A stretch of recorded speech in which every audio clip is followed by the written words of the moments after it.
Bang, ke bawah dikit dong tangannya dong. Tadi soal hukum ada berapa total?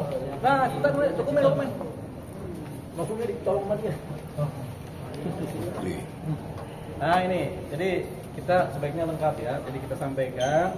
Jadi tadi ini persidangan pembukaan mengenai pengajuan permohonan peninjauan kembali dari Majen Purnawirawan Adam Damiri. Jadi dia mengajukan PK dengan bukti-bukti novum. Novum ini ada sampai 8 novum ya. Tapi baiknya saya bacakan ya. Novum pertama sampai kelima berupa bukti novum, neraca dan laporan laba rugi yang tertera di dalam risalah rapat umum pemegang saham PT Asabri tentang persetujuan laporan tahunan dan pengesahan laporan keuangan tahun 2011 sampai dengan tahun 2015. Itu ada 5 bukti novum baru laporan keuangan dari RPS di mana menyatakan bahwasanya novum tersebut menyatakan bahwasanya laporan keuangan ini wajar tanpa pengecualian. Ya. Kemudian laporan keuangan ini juga menyatakan ada keuntungan dari proses berperusahaan yang dilaksanakan oleh Pak Adam Damiri pada waktu itu dari sejak tahun 2011 sampai 2015. Kemudian novum berikutnya berupa PK. Novum ke-6 berupa mutasi rekening.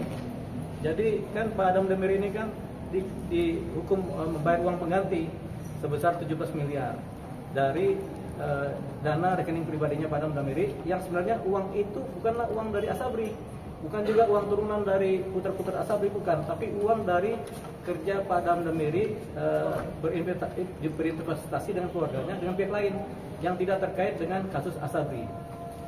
Jadi bukti PK yang ke-6 ini berupa novum baru di mana bukti-bukti rekening ini dikeluarkan, bahwasanya nggak ada aliran dana ke rekeningnya Pak Adam Damiri maupun keluarganya dari Asabri maupun turunannya, begitu. Jadi memang ini bersih uang hasil kerja dari keluarganya Pak Adam Damiri. Itu PK 6 ya.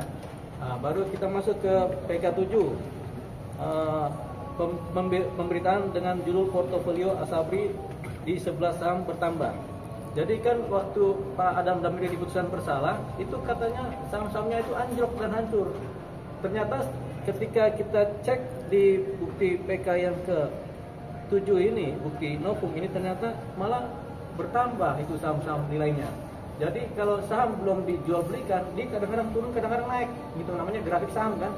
Nah, sekarang ini kita dapatnya ternyata dari laporan-laporan bukti novum yang ke-7, portofolio ternyata saham-saham dari 12 jenis saham ini ternyata nilainya meninggi, sehingga sebenarnya Asabri mendapatkan keuntungan yang besar dari saham yang bertambah nilainya. Itu novum ke-7 ya.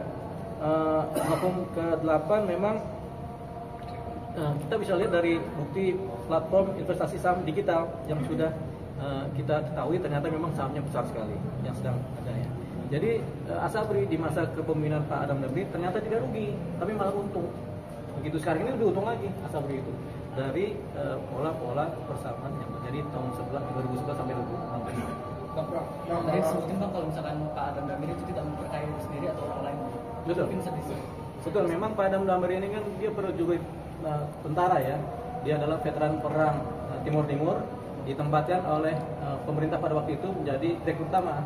Sehingga memang secara alur pengetahuan dan penugasan dia memang sebenarnya belum tepat dia ditempatkan sebagai posisi direktur utama karena dia memang tentara kan. Tapi kemudian dia menjalankan pekerjaan sebagai direktur utama atas perintah dari negara.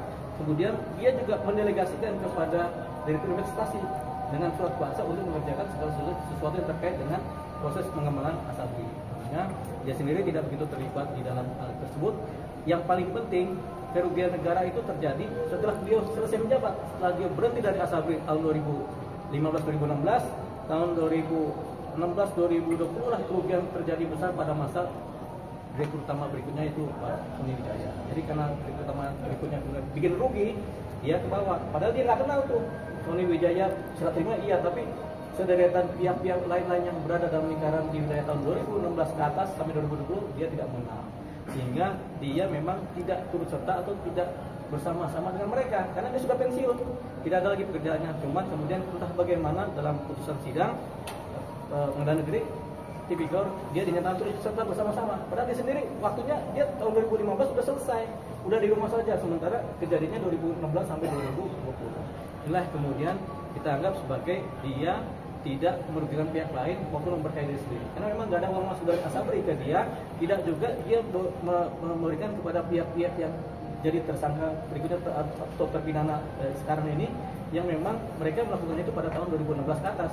Sementara dia menjabat dari 2011 sampai 2015. Jadi memang kita sudah berhenti, kita dibawa-bawa ke pejabat baru. Sementara kita nggak kenal pejabat baru, itulah contohnya Pak Adam. Kalau penghitungan itu nggak bisa aja. Tadi kan begini, kerugian tapi gini, pada waktu dihitung oleh tim investasi pada masa itu katanya rugi. Tapi sebenarnya ketika kita dapat hukum baru, ternyata dia untung. Jadi saham ini kan turun naik. Tiba-tiba sambil naik tinggi, tiba-tiba dia turun, tiba-tiba hilang. Saham ini akan pasti rugi atau enggaknya ketika kita jual tuh saham. Lagi rugi kita jual, ya rugi kan. Nah ternyata pada saat Pak Adam kami menjabat, ini saham ini stabil posisinya. Ya, memang nggak turun dikit, tapi belum di close, sehingga saham ini masih berada dalam posisi yang fluktuatif, bukan saham yang pasti. Karena bukan saham yang pasti, makanya tidak rugi, tidak untung. Nah sekarang ini kita cek dalam portofolio pendataan dari persamaan yang ada di saham-saham, ternyata sahamnya melonjak tinggi, artinya untung. Itu juga kalau dijual untungnya gede tuh. Sekarang dijual pasti untungnya gede tuh. Jadi Asabri bisa untung. Cuma sampai sekarang kita nggak tahu kenapa ada yang belum dijual juga. Padahal udah untung tinggi. Jadi makanya kita bilang sebenarnya sekarang ini Asabri dalam posisi untung. Apalagi mengingat saham-saham yang dulu dibeli oleh Asabri tahun 2011 sampai 2015 itu saham-saham itu yang kemarin itu kita disangka rugi, ternyata sekarang potensi untung besar. Ini kita bilang dijual aja tuh saham Asabri itu yang sekarang ini karena lagi untung-untungnya. Buktinya ada nih, kita dapat ini oknum-oknumnya. Jadi keuntungan dan kerugian yang belum pasti, tapi seseorang sudah dinyatakan bersalah karena kebijakannya. Itu dia. Jadi ini yang kemudian kita akan mintakan keadilan dari Mahkamah Agung lewat peninjauan kembali. Bang, kalau gitu bila seandainya terbukti ada keuntungan, berarti yang sebelumnya ada penjelasan hakim, Bang? Kan kita udah bilang ada beberapa kekhilafan hakim nih. Kalau tadi barusan saya bilang saya yang khilaf, tapi sekarang ini pas di sini ya yang khilaf hakim. Jadi kalau khilaf ya kita sampaikan khilaf gitu kan. Jadi ada kekhilafan hakim, makanya kita taruh dalam posisi peninjauan kembali. Ada risalah yang kita sebut sebagai kekhilafan hakim yang diatur juga dalam KUHP. Bahwasanya kekhilafan hakim juga bagian dari posisi kita bisa mengajukan upaya peninjauan kembali kalau ada kekhilafan hakim. Kekhilafan hakim pada nyatanya memang ada kekhilafan hakim yang kita sampaikan tadi dalam paparan pembacaan memori. syarat keuntungannya berapa? Oh gede. Saya sendiri nggak bisa hitung triliunan pokoknya. Triliunan. Ada sampai berapa triliun? Mau baca?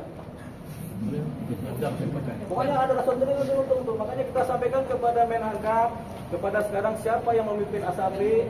Kemudian ini kan tadinya BUMN nih, ya, Menteri BUMN yang memimpin. Sekarang kan Danantara nih. Kita sampaikan Asabri itu dalam posisi untung sekarang ini sebenarnya. Untung. Kalau bisa ya untungnya itu dibagi-bagilah sama Asabri kan, sama tentara zaman dulu. Saya kan pihak korban ketiga juga. Oh iya, kan begini, yang korban itu kan adalah tentara sebenarnya katanya itu kan. Asabri kan perusahaan ketentaraan kan. Saya kan anak tentara tuh. Ini kan untung. Kita cuma minta nih untungnya bagaimana nih. Begitu. Kan akan menghadirkan ahli juga banyak untuk. Oh iya, ahli banyak kita hadirkan ada ahli yang menyatakan ahli korporasi, ahli pidana, ahli investasi, ahli persamaan kita akan hadirkan di hasilnya nanti. Ada rencana berapa ahli yang dihadirkan? Ada 6 ahli.